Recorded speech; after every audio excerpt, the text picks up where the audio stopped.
When you look at the world's most ambitious structures, whether it's the Eiffel Tower or the Golden Gate Bridge, we tend to view them as inevitable. We see them finished, static, and perfect. But history tells us a different story. For almost every grand project in the world, there comes a quiet moment of profound doubt right before completion. A moment where the math meets reality and the creator realizes that everything they built could easily come crashing down. Barcelona's Arc de Triomf is no exception. Most people walk past these red bricks, snap a quick photo, and assume it was just another smooth piece of 19th century civic pride.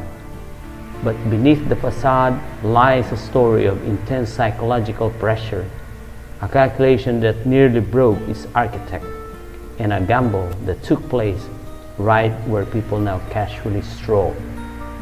The year was 1888.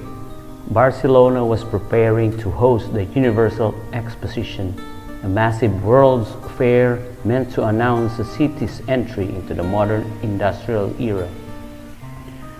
A young Catalan architect named Josep Vilaseca was chosen to build the main gateway.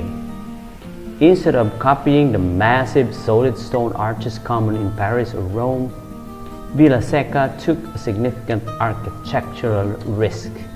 He chose to build it out of exposed red brick, adopting the neo-Modihar style. While brick allowed for intricate, beautiful geometric patterns, it also introduced a delicate engineering challenge. To create a 30-meter high arch without a massive stone foundation meant the physics of the central vault had to be absolutely flawless. For months, a dense forest of wooden scaffolding held the structure together.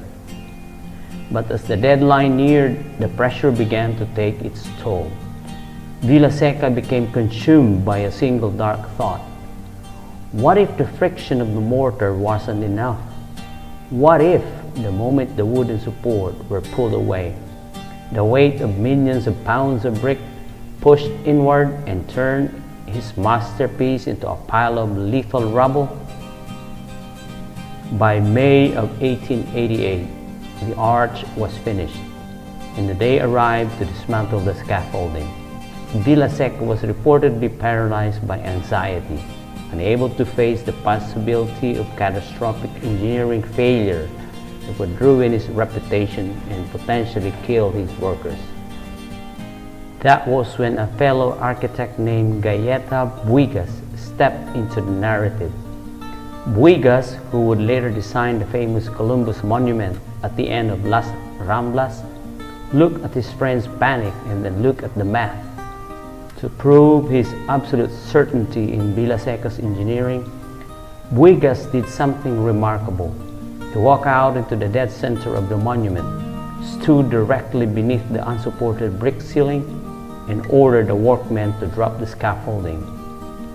It was a quiet, high-stakes gamble on a colleague's genius. The ropes tightened, the wood groaned, and the scaffolding fell away. The arch did not move a single millimeter. Once the dust settled and the structural doubts evaporated, the city finally could look at what Vilaseca had actually created. Because there was no military victory being celebrated here, the artwork reflects a different kind of achievement. If you look closely at the main frieze facing the highway, the stone carving depicts Barcelona receiving the nations. The side reliefs pay tribute to the agriculture, industry, and the arts.